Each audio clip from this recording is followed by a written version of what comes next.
তোমরা WhatsApp number আছে, collection করে দিও, আমি তোমাদেরকে ধাপে ধাপে সময় দিব। হ্যাঁ, আমাদের মানুষের তুলনায় দেশ অনেক বড়। আমি নিজেও মানুষ জমিনের স্পেশাল করেসপন্ডেন্ট হিসেবে 6 মাস কাজ করেছি। আপনি এমন না যে আপনি হলিউডে আছেন বা বলিউডে আছেন, আমরা একটা ছোট একটা দেশ। দেশ ছোট না, দেশ ঠিক আছে, মানে আমাদের মানুষের তুলনায় দেশ অনেক বড়, কিন্তু আমরা এত মানসিকতা আমাদের এত ছোট হয়ে গেছে দিন দিন। এই যে কাবাডি খেলতে খেলতে নিজেদের মধ্যে আমরা অনেক ছোট হয়ে গেছি। অনেক কথা বললাম। অবশ্যই আমাদের সাংবাদিকদের, আমি নিজেও মানুষ জমিনের স্পেশাল করেসপন্ডেন্ট হিসেবে 6 মাস কাজ করেছি। পরে মতি ভাই দেখে আমার উপরে সেন্সরশিপ আরোপ করে দিচ্ছি, তুমি ওনার আসিফ লেখা দিলে আমার কাছে টেবিল হয়ে যাবে। ভাই মাপ চাই হবে না, যদি টেবিলে করে যে আমার লেখা তাহলে বাতিল। যাই হোক, আপনাদের কাছে অনেক সময় নিলাম, অনেক গরম আজকে, এসিটাও মনে হয় হিটার হয়ে গেছে। তো নিশ্চয়ই দেখা হবে, ঝামেলা নিয়ে আমরা আবার আসবো। ঝামেলার জন্য শুভকামনা থাকলে আমি নিলাম। তোমার জন্য অনেক অনেক দোয়া রইল। I love you. আমি, ও ছোট, ও বয়সে ছোট হলো, আমি ওকে মানি অনেক।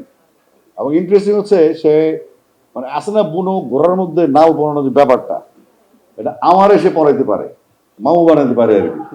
এটা খুব ভালো, এটা সাংঘাতিক কোয়ালিটি। আমার যে মানে বস বানাতে পারে, আমি তাকেই বস বানি। তো সুতরাং এখানে আমি এর ভয় শুনলাম, আমাদের আবু হুরায়রা, ওর নাম হচ্ছে বিড়াল, বিড়ালের পিতা। হ্যাঁ, বিড়ালের পিতা, ও বিড়ালের পিতা ভাগ হয়ে গেছে। ভয়েসটা আমাদের মনে হচ্ছে আহমেদ রুবেল প্রভাবিত।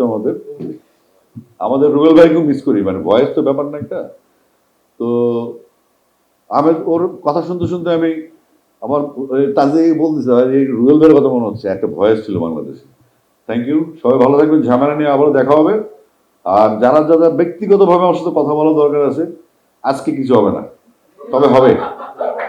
তোমরা হোয়াটসঅ্যাপ নাম্বার আছে, কালেকশন করে দিও, আমি তোমাদেরকে ধাপে ধাপে সময় দিব। হ্যাঁ, কিন্তু যা ঠিক আছে, তোমারটা পেন্ডিং আছে। তো সবাইকে ধন্যবাদ। আর আমরা আসলে এই সাবজেক্ট বদলে ফেলতে হবে। কোনো আমরা ওই যে দেখা গেল 10 জন লোক 10 মিনিট কথা বললাম, ফাট করে 1 মিনিটের কথা গেল, বাকি 9 মিনিট বিলীন হয়ে গেলাম। তো এগুলো ছাড়তে হবে, এগুলো ছাড়াইতে হবে, তাই না? আমরা কিন্তু চিনি যে কে এই নিউজটা করছে এবং এই নিউজটা কে কাট করে এটাকে একটা ভিন্ন অর্থে নিয়ে গেল। এই জন্য আর্টিস্টরা ভয় পায়। কিন্তু সম্পর্কটা হলো যে ফ্রেন্ডলি। আমরা তথ্য দিব, আপনারা সেই তথ্য সঠিকভাবে তুলে ধরবেন। এটা হচ্ছে করেসপন্ডিং, পারস্পরিক। আপনারা যদি কাটপিস করেন তাহলে আমিও কথা বলবো না, আর আমি তো কথা বলবো, আমি কথা বলি, এরা কথা বলবে না, তাই না?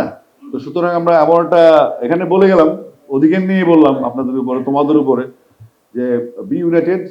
আমরা অবশ্যই সমালোচনা করবো, অবশ্যই। আমি আমার দলের সমালোচনা করলাম না, করছি কি না? লাগলে আরো 3 মিনিট বাড়াই কথা বলবো, কোনো সমস্যা নেই।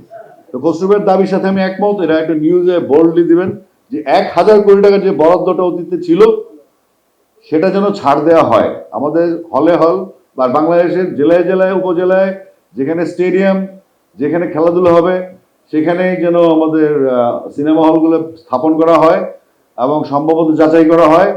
আমরা বিশ্বাস করি বিনোদন এবং স্পোর্টস, আমাদের ড্রাগ, 83 লক্ষ ড্রাগ। এই দেখেন পরশুদিন রংপুর দেখেন, একটা 4 জনকে মেরে ফেলছে, 2 ড্রাগ মিলে।